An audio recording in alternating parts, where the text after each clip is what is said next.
నమస్తే welcome to Magadha news నేను లక్ష్మి విజయసాయి రెడ్డి 2010 తర్వాత ఒక చార్టెడ్ అకౌంటెంట్గా ఒక రాజకీయ నాయకుడిని ఈ స్థాయిలో నడపొచ్చా ఒక సీఎం కుమారుడిగా ఉన్న జగన్మోహన్ రెడ్డి గారికి సంబంధించి ఆయన వ్యాపారాలలో ఒక చార్టెడ్ అకౌంటెంట్గా ఉండి ఇన్ని కంపెనీలు ఇన్ని రకాలుగా చేయొచ్చా ఒక చార్టెడ్ అకౌంటెంట్ తెలుసుకుంటే ఏం చేయొచ్చో చేసి చూపించిన వ్యక్తి విజయసాయి రెడ్డి గారు.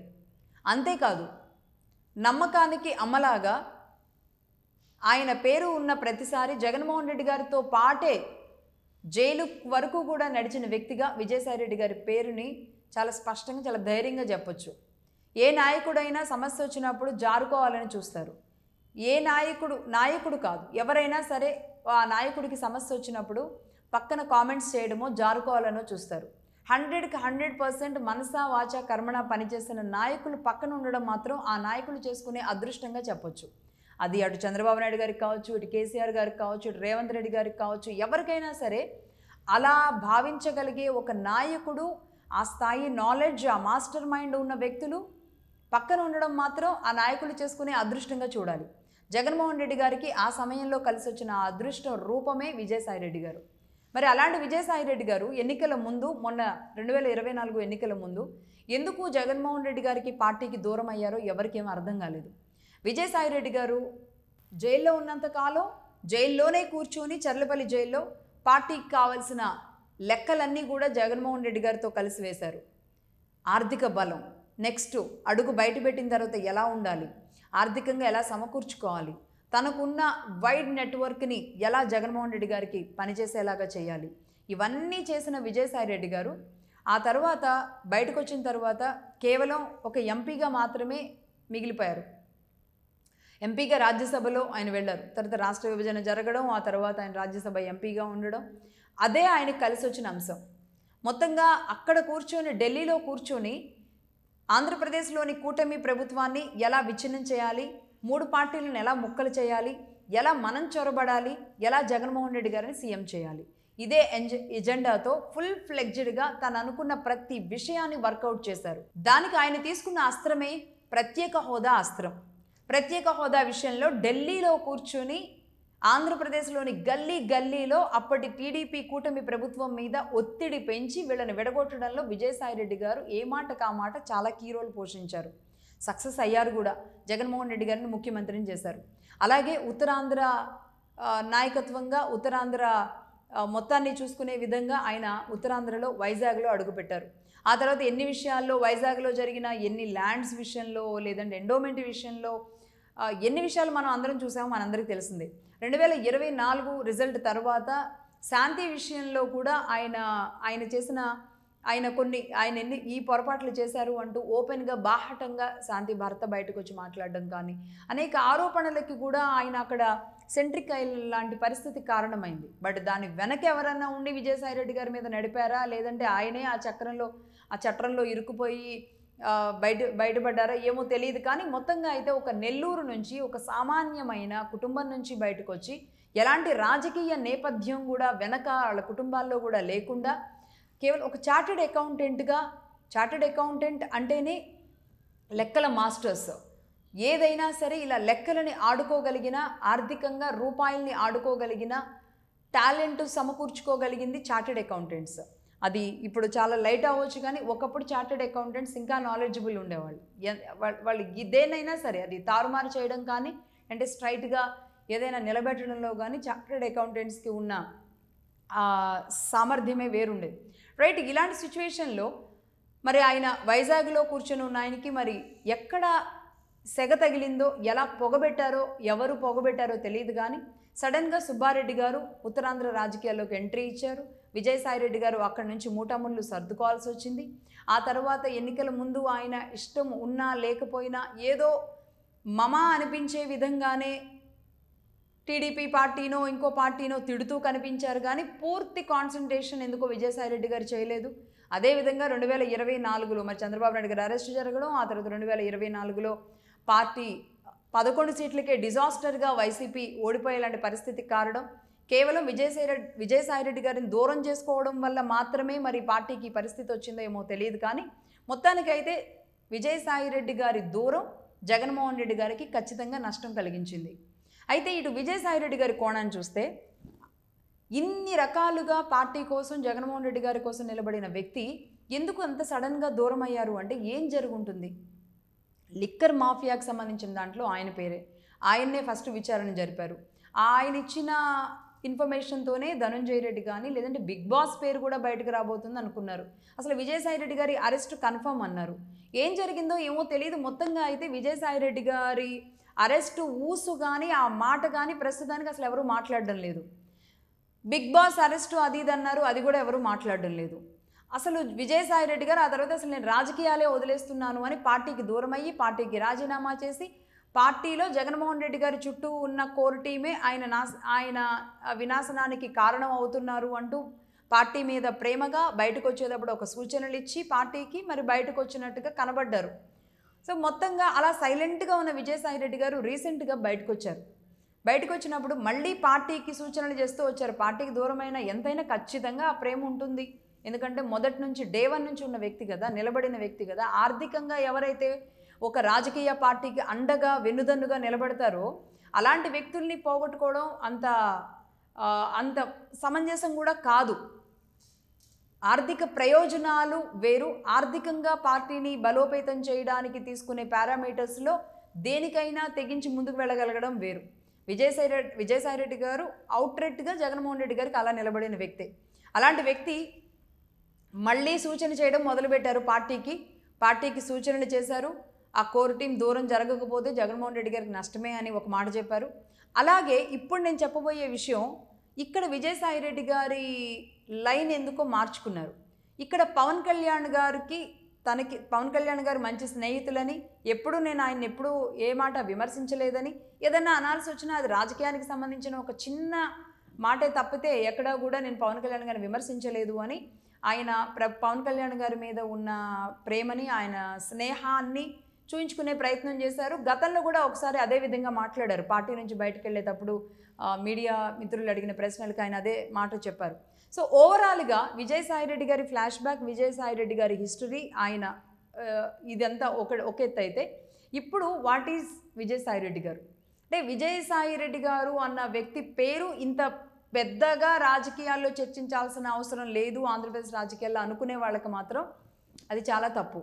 ఎందుకంటే సైలెంట్గా తను ఏం చేయగలడో అది చేయగలిగిన వ్యక్తి విజయసాయిరెడ్డి గారు 100%. ఇలాంటి వ్యక్తి ఇప్పుడు బీజేపీ వైపు వెళ్ళడానికి పవన్ కళ్యాణ్ గారి స్నేహాన్ని ఛానల్గా మార్చుకోబోతున్నారా? లేదు అంటే జనసేనలోకి రెడ్డి సామాజిక వర్గాన్ని, జనసేన బలోపేతానికి ఆల్రెడీ పవన్ కళ్యాణ్ గారు పటిష్టం చేయడానికి ఆ పనుల్లోనే ఉన్నారు అని చూస్తూ ఉన్న నేపథ్యంలో రెడ్డి సామాజిక వర్గ బలోపేతానికి ఏమైనా విజయసాయిరెడ్డి గారు జనసేనకి ఏమైనా పని చేయబోతున్నారా? ఒకవైపు కమ్మ సామాజిక వర్గంగా కానీ లేదంటే పవన్ కళ్యాణ్ గారి మిత్రుడిగా మాజీ స్పీకర్గా కాంగ్రెస్ పార్టీలో పనిచేసిన నాదెండ్ల మనోహర్ గారు ఒకవైపు ఉంటే, ఇంకొక వైపు విజయసాయిరెడ్డి గారు కూడా ఉండి జనసేన పార్టీ బలోపేతానికి ఏమైనా కారణం కాబోతున్నారా? ఈయన మరి అంటే పవన్ కళ్యాణ్ గారి ప్రమేయం లేకుండా ఆయన స్నేహాన్ని ఇంత ఓపెన్గా చెప్పాల్సిన అవసరం అయితే లేదు. అది పవన్ కళ్యాణ్ గారి ప్రమేయం ఉండొచ్చు, లేకపోవచ్చు, లేదు. బట్ పవన్ కళ్యాణ్ గారి మీద ఇష్టాన్ని లేదంటే ఆ స్నేహాన్ని ఆయన చెబుతున్నారు అంటే ఎయిదర్ ఆయన టార్గెట్ ఢిల్లీ సెంట్రల్ బీజేపీ అయినా కావాలి, లేదంటే ఇక్కడ బీజేపీ అన్నా కావాలి, లేదు అంటే జనసేన అన్నా కావాలి. నేను రాజకీయాల్లోకి వస్తాను, మళ్ళీ ఉంటాను అని ఆయన మాట్లాడారు అంటే ఖచ్చితంగా ఒక పార్టీని నిలబెట్టి ఒక నాయకుడిని, ఏమీ లేని వ్యక్తిని తీసుకొచ్చి సీఎం అని చేసేసిన వ్యక్తి తానెందుకు సైలెంట్ అయిపోవాలి అన్న ఫీలింగ్ ఆయనకు కూడా రావచ్చు. ఇక వెళ్ళిపోయాను అంటే వెళ్ళిపోయాననేం కాదు. అయితే ఇక్కడ ఒక విషయం, రాజకీయాల్లో శాశ్వత శత్రువులు శాశ్వత మిత్రులు ఉండరు అనేది నానుడి. కానీ ఈ మధ్యకాలంలో ఈ 20 years రాజకీయాల్లో చూస్తే అసలు రాజకీయ మిత్రులు శత్రువులు అటు ఉంచితే ఎదురు బదురు పడితేనే ముఖాలు అగ్గి ఏదంటే పచ్చగడ్డేస్తే బగ్గుమనేలాగా తయారై ఉన్నాయి పరిస్థితులు. తెలంగాణలో అది మాత్రం భిన్నం. అది ఇప్పుడు ఇంత తిట్టుకునే రేవంత్ రెడ్డి గారు, కేటీఆర్ గారు ఎదురెదురు పడినా ఇద్దరు షేక్ హ్యాండ్ ఇచ్చుకుంటారు, ఒక నవ్వుకుంటారు లోపల ఎంత కోపాలు ఉన్నప్పటికీ. కానీ ఆంధ్రాలో అలాంటి పరిస్థితులు కాదు. ఇద్దరు కలవాలన్నా భయమే, కలిసి మాట్లాడుకున్నా భయమే, మాట్లాడుకోకపోయినా భయమే. ఒకటి ఉంటే మొఖాలు చూసుకోకుండా వైరుధ్యం అన్నా ఉండాలి. రెండవది గుట్టు చప్పుడు కాకుండా ఇద్దరు ఫోన్లో అన్నా మాట్లాడుకోవాలి. ఆంధ్రప్రదేశ్లో రాజకీయం అది. ఎందుకంటే వైసీపీ అనంగానే ఇటు టీడీపీ వాళ్ళు మాట్లాడారో అదో పెద్ద శాపం, లేదు టీడీపీ అనగానే వైసీపీ వాళ్ళు మాట్లాడారో అది వీళ్ళకి పెద్ద శాపం. ఇలాంటి సిచ్యువేషన్స్ కూడా ఉన్నాయి ఆంధ్రప్రదేశ్లో నిజానికి. అది ఏ స్థాయిలో ఉంది, ఎవరి స్థాయిలో ఉందో చెప్పలేం కానీ, బట్ ఇక్కడ చంద్రబాబు నాయుడు గారు ఎపిసోడ్కి వస్తే కనుక ఇందులో ముఖ్యమంత్రిగా ఆయనే ఉన్నారు కాబట్టి, బట్ ఈ జరుగుతున్న ఈ పరిస్థితులన్నింటిలో ప్రతిరోజు అటు మీడియాలో చూసినా, లేదంటే పార్టీ కార్యకర్తలు, గాయాలు తిన్న పార్టీ కార్యకర్తలు ఉంటారు కదా, టీడీపీ నాయకులు అరెస్టులు అయ్యి దెబ్బలు తిని నిలబడి గ్రౌండ్లో పనిచేసిన వాళ్ళు ఉంటారు కదా, అలాంటి వాళ్ళ గొంతుల్లో నుంచి వచ్చిన మరి వీళ్ళని ఎప్పుడు అరెస్ట్ చేస్తారు, అదేంటి అసలు వీళ్ళు అరెస్ట్ అన్నారు, రోజా గారు లాంటి వాళ్ళు విచ్చలవిడిగా ఇష్టం వచ్చినట్లు ఎట్లా మాట్లాడారు ఎన్నికల ముందు, ఆ తర్వాత కూడా ఆవిడ నోటికి అసలు ఎందుకు బ్రేక్ లేదు అని అడుగుతున్న వాళ్ళు ఉన్నారు. అలాగే ఇటు గుంటూరు చిలకలూరిపేట దగ్గరికి వస్తే విడుదల రజనీ గారు చాలా సౌమ్యంగా, సైలెంట్గా, చాలా గుంభనంగా ఉంటారు. కానీ ఆవిడ అటు మెడికల్ కానీ మైనింగ్ మాఫియాల్లో కానీ ఆవిడ మీద భయంకరమైన ఆరోపణలు కూడా ఉన్నాయి. కాబట్టి అక్కడ రోజా, ఇక్కడ విడుదల రజనీ ఇద్దరు అరెస్టులు ఉంటాయని అందరూ అనుకున్నారు. కానీ వీళ్ళిద్దరు అరెస్టులు లేవు. విజయసాయిరెడ్డి గారు అరెస్ట్ ఉంటుంది అనుకున్నారు, లేదు. బిగ్ బాస్ అన్న పేరే కూడా ఏదో వచ్చింది, అది లేదు. కానీ ప్రతిరోజు అడిగే వాళ్ళు అడుగుతూనే ఉన్నారు. అటు గవర్నమెంట్ నుంచి మాత్రం మౌనమే కనబడుతుంది. ఈ మౌనంలో ఉన్న అర్థం ఏంటి అంటే చంద్రబాబు నాయుడు గారి మెతకతనం కానీ, ఆయన రాజకీయ చాణక్యం కూడా కానీ. ఎందుకంటే మహిళలను అరెస్ట్ చేయడం సమంజసం కాదు అన్న ఉద్దేశం కానీ, లేదు అంటే ఇప్పుడు వాళ్ళని అరెస్ట్ చేసి వాళ్ళని హీరోలు చేయకూడదు అన్న రాజకీయ చతురత కానీ, దేన్నైనా సరే చంద్రబాబు నాయుడు గారు ఆయన విజన్, ఆయన ప్లానింగ్ అనేది కాస్త ముందు చూపుతూనే ఉంటుంది. ఈ నేపథ్యంలోనే విజయసాయిరెడ్డి గారు ఒక రకంగా ఏమైనా చంద్రబాబు నాయుడు గారి ప్రేమకి ఏమైనా పాత్రులయ్యారా అన్న సందేహాలు కూడా వస్తున్నాయి. ఎంతైనా రాజకీయ నాయకుడికి మాత్రమే, అంటే నిజమైన రాజకీయ నాయకుడికి మాత్రమే తెలుస్తుంది అవతల వ్యక్తి చేసే రాజకీయం, దాని ఇంటెన్సిటీ, దాని తీవ్రత అనేది యువతలున్న రాజకీయ నాయకుడికే తెలుస్తుంది. అది విజయసాయిరెడ్డి అంటే ఏంటో మేబీ చంద్రబాబు నాయుడు గారికి తెలియడం వల్ల అరెస్టులతో, హడావుడీలతో రాష్ట్ర డెవలప్మెంట్ను, రాజకీయ గందరగోళాలకో, ఒకరి మీద ఒకరి యుద్ధాలకో కారణం కాకుండా సైలెంట్గా స్టేట్ డెవలప్మెంట్లో కాన్సన్ట్రేట్ చేసుకుంటూ ఇలాంటి వాళ్ళని ఎక్కడ కాన్సన్ట్రేట్ చేయాలో అక్కడ చేయిస్తూ వెళ్ళాలి అన్న ఉద్దేశం కావచ్చు, లేదంటే ఆయన ప్రేమకి వీరు పాత్రులు కావచ్చు, మహిళలుగా వాళ్ళనిద్దరిని కూడా ఎందుకు అరెస్ట్ చేసి అనవసరంగా ప్రభుత్వం టార్గెట్ అవ్వడం, అనవసరంగా ఎందుకు ఇష్యూస్ డైవర్ట్ చేసుకోవడం కావచ్చు. మొత్తానికైతే వీళ్ళ అరెస్టులు ఉంటాయి అని అనుకోవడం మాత్రం జరిగే పని కాదు. ఉండేలాగా అయితే అస్సలు కనబడడం లేదు. కాబట్టి ప్రతిరోజు అరెస్టుల కంటే కూడా అరెస్టుల విషయాన్ని పదే పదే మాట్లాడేదానికంటే కూడా ప్రభుత్వంలో ఏం జరుగుతుంది, ఆ లోటుపాట్లు ఏంటి, ఏం జరగాలి అన్న విషయాన్ని అందరూ ఫోకస్ చేస్తే కనుక బాగుంటుంది. అలాగే విజయసాయిరెడ్డి గారి పయనం ఎటువైపు, జగన్మోహన్ రెడ్డి గారికి మాత్రం పూర్తిగా కట్టిఫ్ చెప్పినట్టుగానే కనబడుతుంది. ఇంకేమైనా ఉంటే ఆర్థిక సంబంధాలు, దానికి సంబంధించిన ఏమైనా లెక్కలు, పత్రాలు ఇలాంటిది ఏమైనా చూసుకోవాలి. కానీ ముఖ్యంగా ఇక్కడ మాత్రం విజయసాయిరెడ్డి గారు రాజకీయ ప్లాన్ ఏదో చాలా పకడ్బందీగానే చేస్తున్నారు.